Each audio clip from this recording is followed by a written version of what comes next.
적군이 도시를 완벽하게 포위했습니다. 압도적인 병력 차이 때문에 공포에 짓눌린 시민 대표들이 결국 백기투항을 해겠다, 이렇게 적장에게 자비를 구하는 상황인 거죠. 네, 맞아요.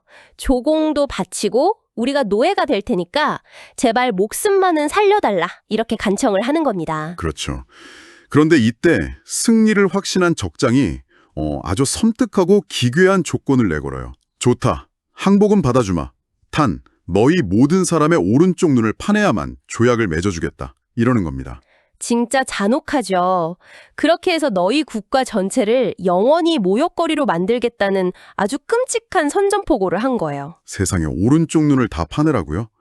자, 여러분. 오늘 저희 심층탐구에서는 이 끔찍한 협박 편지 한 장이 도대체 어떻게 역사를 뒤바꾸는 거대한 불씨가 되었는지 한번 파헤쳐 보려고 합니다. 네, 오늘 우리가 분석할 자료는 고대 기록인 사무엘상 11장입니다. 종교적인 경전이나 고루한 옛날 이야기라고 생각하실 필요가 전혀 없어요. 맞아요. 전혀 지루하지 않습니다. 이 텍스트는 잔혹한 위기 상황이 어떻게 뿔뿔이 흩어진 사람들을 하나의 거대한 조직으로 결속시키는지 그걸 보여주는 완벽한 케이스 스터디거든요. 그렇죠. 그리고 한 평범한 사람의 내면에 숨겨져 있던 리더십이 위기 속에서 어떻게 폭발적으로 튀어나오는지 보여주는 진짜 숨막히는 정치 군사 스릴러입니다. 자, 그럼 이 피비린내는 현장 속으로 본격적으로 들어가 보죠. 방금 말씀하신 그 오른쪽 눈, 이 요구부터 짚어볼 필요가 있을 것 같아요. 네, 적장인 암몬 사람 나하스가 길르앗 야베스 지역을 포위하고 내건 조건이잖아요.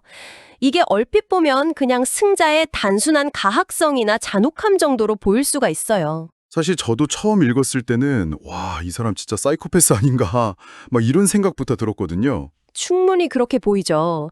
하지만 고대 전투의 메커니즘을 좀 이해하시면 이게 얼마나 소름 돋도록 치밀한 군사적이고 심리적인 계산인지 알 수 있습니다. 어떤 계산이 숨어 있는 거죠? 고대 묘병들을 한번 상상해 보세요. 전투를 할 때 보통 왼손에는 커다란 방패를 들고 오른손에는 칼이나 창 같은 무기를 듭니다. 네, 영화 같은 데서 많이 보는 그런 밀집 대형이네요. 방패를 앞으로 쫙 내세우고요. 맞아요. 그렇게 방패로 얼굴이랑 몸을 가리면 자연스럽게 왼쪽 눈의 시야가 가려지게 됩니다. 아, 방패 뒤에 숨어야 하니까요. 그렇죠. 결국 적의 움직임을 파악하고 무기를 정확하게 휘두르려면 전적으로 오른쪽 눈에 의지할 수밖에 없는 구조인 거죠. 아, 그러니까 오른쪽 눈을 잃는다는 건 그냥 신체 일부를 잃는 걸 넘어서 영원히 무기를 들고 싸울 수 없는 완벽한 전투 불능 상태가 된다는 뜻이네요. 네, 철저한 무장해제입니다. 그게 바로 나하스의 첫 번째 목적이었던 거죠. 와, 진짜 치밀하네요. 그럼 두 번째 목적은 뭔가요? 나하스 스스로도 대놓고 밝혔듯이 바로 모욕입니다. 고대 사회에서 신체를 훼손당한다는 건 그 사람이 속한 집단 전체의 자존감이나 정체성을 철저히 짓밟는 행위였거든요. 아, 약간 본보기를 보여주겠다는 신부군요. 정확합니다. 길르앗 야베스 사람들을 평생 애꾼으로 살게 만들어서 주변 모든 민족한테 나하스에게 덤비면 적골이 된다. 이걸 걸어다니는 경고판으로 보여주겠다는 거예요. 극단적인 수치심을 각인시켜서 아예 반항할 싹을 잘라버리는 정말 고도의 심리전이네요. 피도 눈물도 없는 전력입니다. 그렇죠. 당장 눈앞에서 눈을 뽑히게 생겼으니까 야베스의 장로들이 얼마나 패닉이었겠어요. 그래서 당장 실행을 미루기 위해 나하스에게 7일의 유예 기간을 간청합니다. 이스라엘 전역에 우리를 구해줄 구원자가 혹시 있는지 찾아볼 테니까 딱 일주일만 기다려달라 이렇게 비는 거죠. 네, 그리고 이 끔찍한 소식을 전하는 사자들이 이스라엘 전역을 돕니다. 그러다 마침내 사울이 머물고 있는 기브아 지역에 도착을 하게 되죠. 소식을 들은 온 백성이 패닉에 빠져서 막 통곡을 하잖아요. 그런데 여기서 제가 자료를 보면서 진짜 어이가 없었던 부분이 있어요. 어떤 부분이죠? 명색이 이스라엘의 지도자격이라는 사울의 등장 장면이요. 이 국가적인 비상사태에 사울이 도대체 뭘 하고 있었냐면 밭에서 소를 몰고 집으로 돌아오고 있었습니다. 아, 네. 이스라엘 전체가 공포에 질려서 울부짖고 있는 그 순간에 묵묵히 자기 밭에서 농사일을 마치고 귀가 중이었던 거죠? 이거 진짜 현대 상황으로 바꿔서 상상해보면 기가 막히거든요. 적국이 국경을 넘어서 시민들 눈알을 다 뽑아버리겠다고 협박을 하는 초유의 사태잖아요. 그렇죠. 엄청난 국가 비상사태죠. 근데 방위군 총사령관이자 국가 원수라는 사람이 자기 집 앞마당에서 평화롭게 잔디깎기 기계를 돌리면서 땀을 닦고 있는 거랑 똑같잖아요. 이게 말이 되나요? 당시 이스라엘은 도대체 국가 시스템이라는 게 있기는 했던 건가요? 방금 말씀하신 그 잔디깎기 비유가 당시 이스라엘의 정치적 현실을 아주 정확하게 보여주는 대목입니다. 아, 현실 고증이었군요. 네, 당시 이스라엘은 우리가 아는 그런 중앙집권적인 국가가 아니었어요. 이른바 사사시대의 끝자락이었는데 12개의 지파가 각자 자기 땅에서 알아서 먹고서는 아주 느슨한 부족 연맹체에 불과했거든요. 아, 하나로 뭉쳐진 나라가 아니었네요. 맞습니다. 사울이 사무엘이라는 선지자에게 왕으로 지목을 받기는 했어요. 하지만 상비군도 없었고 세금을 거두는 행정 조직도 없었습니다. 왕궁이나 호위무사 같은 것도 없었고요. 전혀 없었죠. 타이틀만 왕이지 실질적인 권력 기반이 전무했기 때문에 사울 본인도 그냥 자기 생업인 밭갈이를 계속할 수밖에 없었던 겁니다. 그럼 적장 나하스가 순순히 7일이나 기다려준 이유가 확 설명이 되네요. 어떻게 생각하셨는데요? 저는 처음 이 기록을 읽을 때 약간 이 나하스란 인간은 왜 이렇게 여유를 부리나? 그냥 바로 쳐들어가서 이기면 될 텐데 바보 아닌가? 이렇게 생각했거든요. 바보라서 기다려준 게 절대 아니죠. 이게 나하스의 무서운 정보력과 상황 판단을 보여주는 겁니다. 아, 이스라엘의 분열된 구조를 이미 훤히 다 꿰고 있었군요. 바로 그겁니다. 너희가 일주일 동안 온 사방에 연락을 돌려봤자 너희를 구하러 올 중앙 궁계 따위는 세상 어디에도 없다. 이건 확신했던 거예요. 각 지파들은 자기 코가 석자니까 남의 동네 일에 개입 안 할 테고 명색이 왕이라는 사울은 소나 몰고 있으니까 두려울 게 전혀 없었던 거네요. 아주 냉혹한 계산이었어요. 네, 완벽하게 이스라엘을 얕본 거죠. 그런데 그 냉혹한 계산이 가장 중요한 변수를 하나 놓치고 맙니다. 호수 소리를 듣고 자초지종을 알게 되는 그 순간 말이죠. 맞습니다. 여기서부터 상황이 진짜 영화처럼 급변하는데요. 백성들의 울음소리를 들은 사울에게 하나님의 영이 강하게 임하면서 엄청난 분노가 폭발합니다. 네, 그리고 사울이 한 행동이 정말 충격적이에요. 자기가 방금 전까지 몰고 오던 소 2마리를 그 자리에서 잡아다가 산산조각, 완전히 토막을 내버립니다. 아주 극단적인 행동 전환이죠. 그러고는 그 피가 뚝뚝 떨어지는 고기 토막들을 이스라엘의 12지파 모든 지역으로 싹 다 발송해버려요. 메시지도 아주 간단하고 섬뜩했습니다. 누구든지 당장 나와서 사울과 사무엘을 따르지 않으면 너희들의 소도 이렇게 만들어버리겠다 이거였죠. 전 이거 읽고 마피아 영화 대부에서 그 침대에 잘린 말머리 던져넣는 장면? 그게 바로 떠올랐어요. 순박하던 농부가 갑자기 마피아 보스로 돌변한 것 같지 않나요? 오, 시각적으로는 충분히 마피아의 경고처럼 보일 수 있어요. 하지만 고대 근동의 역사적 맥락에서 보면 이게 단순한 공갈 협박이나 분노 조절 장애가 아닙니다. 아, 그래요? 그럼 어떤 의미가 있는 거죠? 이것은 당시 사회에서 가장 강력한 구속력을 가졌던 언약적 저주라는 일종의 법적이고 종교적인 의식이었습니다. 언약적 저주요? 좀 생소한 개념인데요? 고대 사회에서 부족들끼리 조약을 맺을 때 동물을 반으로 쪼개고 그 사이를 지나가는 의식을 치르곤 했어요. 아, 일종의 피해 맹세 같은 거군요. 맞습니다. 우리가 이 공동의 의무를 저버린다면 신들께서 내 몸을 이 동물처럼 토막 내실 것이다. 이런 맹세였죠. 아, 그러니까 내 말 안 들으면 다 죽여버리겠다. 이런 조폭식 개인 협박이 아니네요. 우리는 하나의 운명 공동체다. 이 맹세에 응답하지 않으면 공동체에서 파문당하고 파멸할 거다. 이런 문화적인 코드로 확 건드린 거군요. 정확해요. 게다가 당시 사람들에게 소가 어떤 의미였겠어요. 단순히 밭을 가는 가축이 아니라 가족의 생계가 달린 전 재산이수라 경제력의 핵심이었습니다. 자기 전 재산인 소를 쪼개서 보낸 거니까 그 결의가 엄청났겠네요. 그렇죠. 사울은 가장 극단적이고 시각적인 충격요법을 쓴 겁니다. 흩어져서 각자 도생하던 지파 사람들이 이 피 묻은 소토막을 받아들고 엄청난 심리적 충격을 받았을 거예요. 밖에서는 나하스한테 눈을 뽑힐 수 있다는 외부의 위협이 있고 안에서는 이 맹세를 저버리면 생존 기반이 다 날아간다는 거룩한 공포가 있었겠네요. 이 두 개가 맞물려서 기적적인 화학작용이 일어난 거군요. 네, 텍스트를 보면 그 화학작용이 얼마나 대단했는지 알 수 있죠. 백성들에게 여호와의 두려움이 임해서 그들이 마치 한 사람같이 쏟아져 나왔다고 기록되어 있습니다. 맞아요. 베색이라는 곳에서 집결한 군대 수를 세어보잖아요. 이스라엘에서 30만 명, 유다에서 3만 명, 무려 33만 명이라는 어마어마한 대군이 순식간에 모여듭니다. 어제까지만 해도 옆 동네가 쳐들어오든 말든 신경도 안 쓰던 농부들이 하룻밤 사이에 거대한 조직으로 재탄생한 거죠. 분노와 공포라는 동기부여가 진짜 무섭네요. 리더십의 본질 중 하나가 바로 이런 흩어진 에너지를 한 곳으로 모으는 구심점 역할이잖아요. 사울이 위기 상황에서 주저하지 않고 대중의 행동을 폭발시킨 거네요. 완벽하게 보여주죠.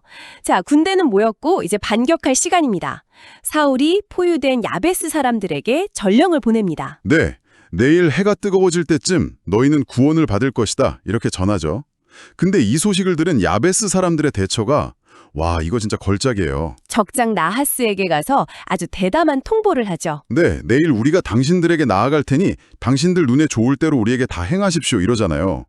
한마디로 내일 아침에 다 같이 백기 들고 나가서 눈 뽑힐 테니까 마음대로 하라는 건데 이거 완전 철저한 기만전술, 블러핑 아닙니까? 나하스의 긴장감을 완전히 무장 해제시키기 위한 완벽한 연막 작전이었던 거죠. 나하스는 진짜 속아 넘어갔을까요? 이미 승리감에 잔뜩 도취되어 있던 나하스는 이 항복 선언을 듣고 모든 경계 태세를 그냥 확 풀어버렸을 겁니다.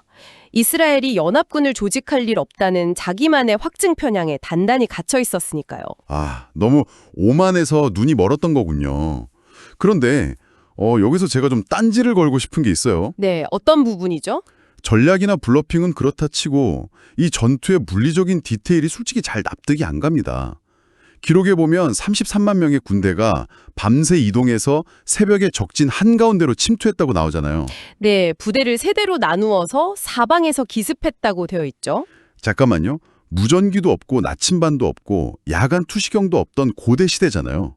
게다가 이 사람들은 훈련받은 정규군도 아니고 어제만 농기구 들고 뛰어온 오합지졸 33만 명이라고요. 그렇죠. 농부들이 대부분이었죠. 이 엄청난 인원을 야간에 소리소문도 없이 이동시켜서 삼면포위 기습작전을 펼친다.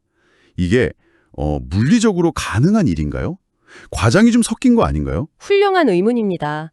현대 군사학적인 관점으로 보면 사실상 기적에 가까운 일이죠. 하지만 몇 가지 당시 맥락을 더해보면 충분히 이해가 가능합니다. 아, 어떤 맥락이 숨어 있나요? 첫째로 이들은 체계적으로 훈련된 정규군은 아니었지만 평생을 그 험준한 산악지형에서 양을 치고 밭을 일구며 살아온 현지인들이었어요. 아, 자기 집 앞마당 같은 곳이겠네요. 그렇죠. 눈 감고도 지형 진물을 파악할 수 있는 엄청난 홈그라운드에 이점이 있었던 겁니다. 그리고 둘째로 중앙 집권적인 지휘 체계는 없었지만 각 지파나 가문 단위의 유대감이 매우 강했어요. 아, 33만 명이 막 한 사람의 통제에 일사불란하게 움직인 게 아니군요. 네, 각 부족장들의 지휘 아래 단위별로 일종의 점조직처럼 유기적으로 기동하는 것은 충분히 가능했을 겁니다. 아, 부족 단위로 움직이니까 생각보다 통솔이 쉬웠겠네요? 맞아요. 하지만 그보다 가장 중요한 핵심 요소는 따로 있습니다. 바로 사울이라는 한 인간의 극적인 각성이죠. 사울의 각성이요? 불과 며칠 전까지 소를 몰던 평범한 농부가 우리 동족의 존엄이 이렇게 짓밟히는 것을 막아야 한다는 압도적인 사명감에 사로잡힌 겁니다. 아, 잠재되어 있던 전략가로서의 기질이 위기 속에서 확 폭발한 거군요. 네.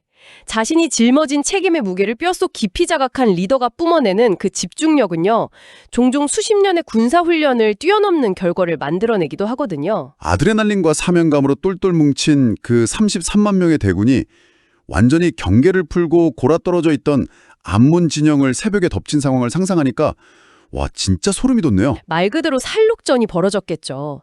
작전은 대성공이었습니다. 기록을 보면 해가 더워질 때까지, 즉 정오 무렵까지 암문 사람들을 쳤는데 2명도 함께 남은 자가 없었더라. 이렇게 나올 정도로 적을 철저하게 괴멸시켜버려요. 나하스의 콧대가 완전히 꺾인 거죠.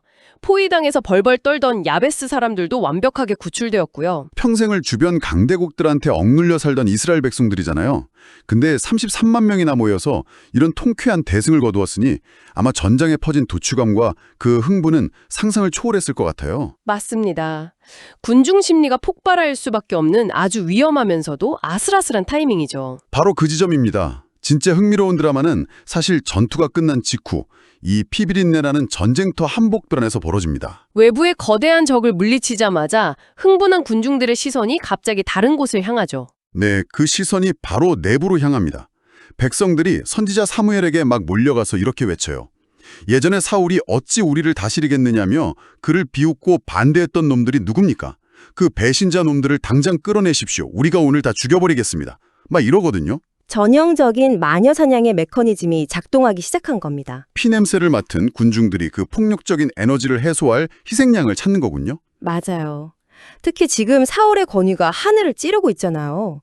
사울을 지지하는 사람들에게는 이참에 사울의 정치적 라이벌이나 반대파들을 아주 합법적으로 숙청할 수 있는 완벽한 명분이 생겨버린 거죠. 사실 정치공학적으로만 보면 사울 입장에서도 나쁠 게 전혀 없잖아요. 그렇죠. 손 안 대고 코 푸는 격이니까요. 네, 백성들이 알아서 정적들을 제거해주면 자신의 왕권을 피해 공포로 굳건하게 다질 수 있는 진짜 절호의 기회잖아요.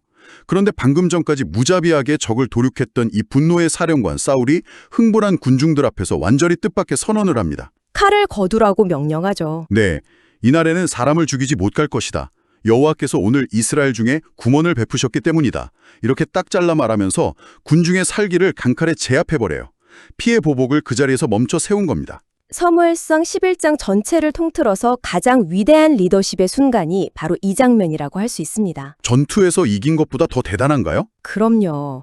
군사적인 천재성보다 훨씬 더 희귀하고 달성하기 어려운 게 바로 이 승리한 이후의 자기 통제력입니다. 아, 승리에 도취되지 않는 거요? 네, 외부의 적을 향해서 칼을 휘두르는 건 사실 분노나 아드레날린만으로도 어느 정도 할 수 있어요. 하지만 완벽한 승리에 도취된 다수 군중의 요구를 거스르면서까지 자신을 적대했던 내부의 적을 향해 칼을 거두는 것, 이 관용과 절제는 완전히 차원이 다른 성숙한 리더십이죠.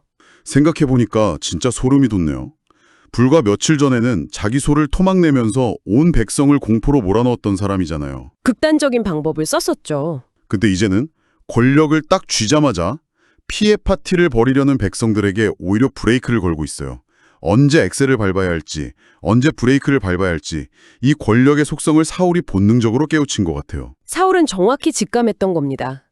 만약 여기서 반대파를 처형했다면 이스라엘은 결국 피비린내 나는 내전의 소용돌이에 빠지거나 끝없는 공포 정치의 악순환에 갇혀버렸을 거예요. 아, 외부의 적을 물리치자마자 자기들끼리 죽고 죽이는 싸움이 났겠네요. 맞습니다.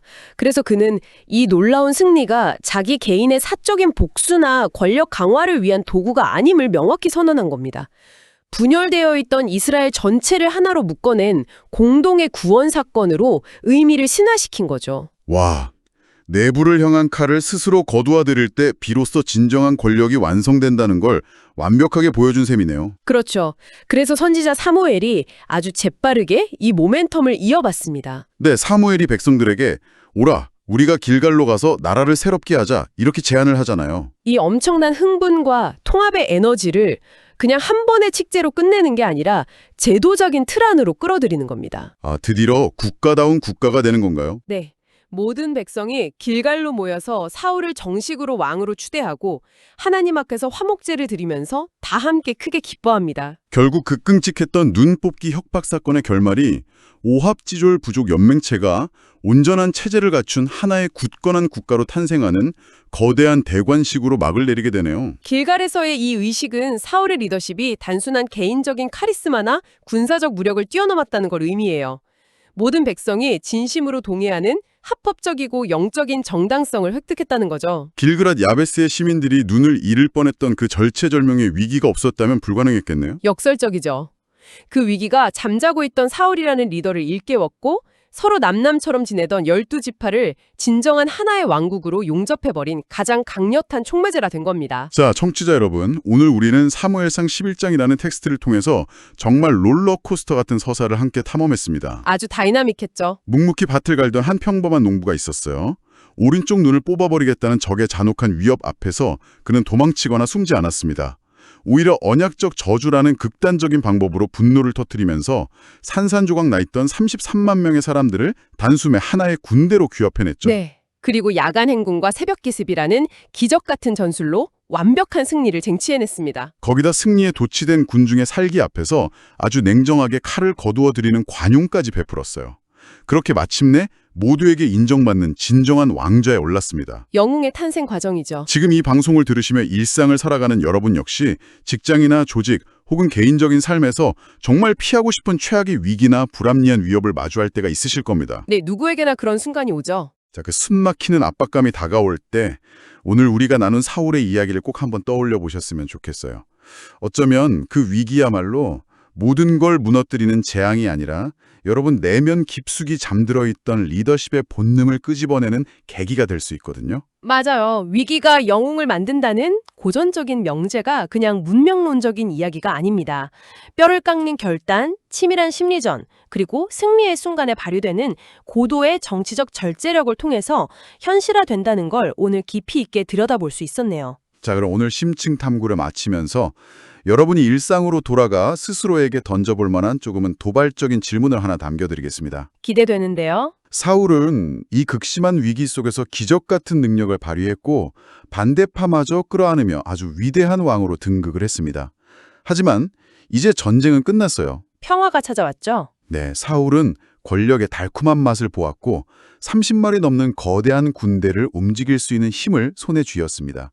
과연 이 리더는 앞으로 다가올 평화롭고 약간은 무료한 일상 속에서도 오늘처럼 자신의 이 거대한 힘을 통제하고 관용을 베풀 수 있을까요? 아, 날카로운 질문이네요. 위기 때의 영웅이 평상시에도 영웅일 수 있을 것인가? 잔디깎기를 멈추고 튀어나와서 나라를 구한 이 사람이 이제는 언제든 누를 수 있는 막강한 발사 버튼을 손에 쥔 채 왕좌에 앉아 있습니다. 위기 이후에 찾아오는 절대적인 권력과 평화, 그것이 인간의 본성을 어떻게 시험하고 또 타락시키게 될지 오늘 사울의 이 완벽했던 승리 이면을 한번 깊숙이 상상해 보시기 바랍니다. 여러분의 생각은 어떠신지 궁금해지네요. 지금까지 오늘 심층 탐구를 함께해 주신 여러분 감사합니다. 저희는 다음 시간에 더 흥미롭고 깊이 있는 자료로 다시 찾아오겠습니다.